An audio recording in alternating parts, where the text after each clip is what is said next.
The Story of the Aged Mother. Long, long ago, there lived at the foot of the mountain and a poor farmer and his aged widowed mother. They owned a bit of land which supplied them with food, and they were humble, peaceful, and happy. Shining was governed by a despotic leader who, though a warrior, had a great and cowardly shrinking from anything suggestive of failing health and strength.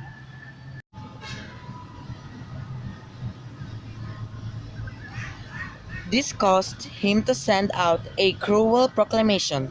The entire province was given strict orders to immediately put to death all aged people. Those were barbarous days, and the custom of abandoning old people to die was not uncommon. The poor farmer loved his aged mother with tender reverence, and the other filled his heart with sorrow. But no one ever thought twice about obeying the mandate of the governor, so, with many deep and hopeless sighs, the youth prepared for what at that time was considered the kindest mode of death. Just at sundown, when his day's work was ended, he took a quantity of unwhitened rice, which was the principal food for the poor, and he cooked, dried it, and tied it in a square cloth, which he swung in a bundle around his neck, along with a ground filled with cool, sweat water. Then he left his helpless old mother to his back and started on his painful journey up the mountain. The road was long and steep. The narrow road was crossed and recrossed by many paths made by the hunters and woodcutters. In some places they lost and confused, but he gave no heed. One path or another, it mattered not. On he went, climbing blindly upward, ever upward towards the high bare summit of what is known as Obatsuma, the mountain of the abandoning of the aged. The eyes of the old mother were not so dim but that they noted the reckless hesitating from one path to another, and her loving heart grew anxious. Her son did not know the mountain's many paths, and his return might be one of danger, so she stretched from her land and snapping the twigs from brushes. As they passed, she quietly dropped a handful every few steps of the way, so that as they climbed, the narrow path behind them was dotted at frequent intervals with tiny piles of twigs. At last the summit was reached. Weary and heartsick, the youth gently released his burden and silently prepared a place of comfort as his last duty to the loved one. Gathering fallen pine needles, he made a soft cushion and tenderly lifted his old mother onto it. He wrapped her padded coat more closely about the stooping shoulders, and with tearful eyes and an aching heart he said farewell.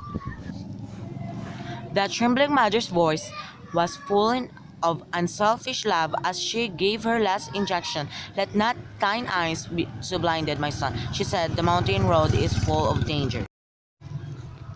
Look carefully and follow the path which holds the piles of twigs.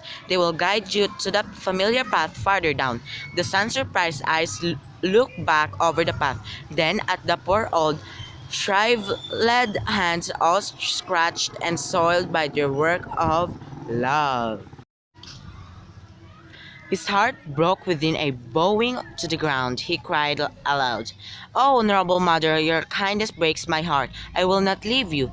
Together we will follow the path of twigs, and together we will die." Once more he shouldered his burden. How light it seemed now, and hastened down the path through the shadows and the moonlight to the little hut in the valley. Beneath the kitchen floor was a wood curtain for food, which was covered and hidden from view. There the son hid his mother, supplying her with every she needed, continually watching and fearing she would be discovered. Time passed and he was beginning to feel safe with when again the governor sent forth heralds bearing an unreasonable order. Similarly, as a boast of his power, his demand was not his subjects should present him with a robe of ashes. The entire province trembled with dread. The order must be obeyed, yet who in all shining could make a robe of ashes? One night, in great distress, the son whispered the news to his hidden mother. Wait, she said, I will think. On the second day, she told him what to do. Make rope of twisted straw, she said. Then strength it upon a row of flat stones and burn it on a windless night.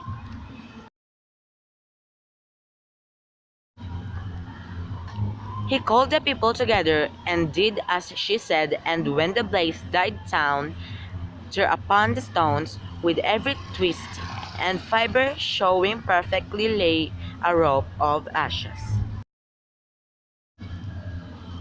The governor was pleased at the wit of the youth and praised greatly, but he demanded to know where he had obtained his wisdom. Alas, alas, cried the farmer, the truth must be told, and with deep bows he related his story.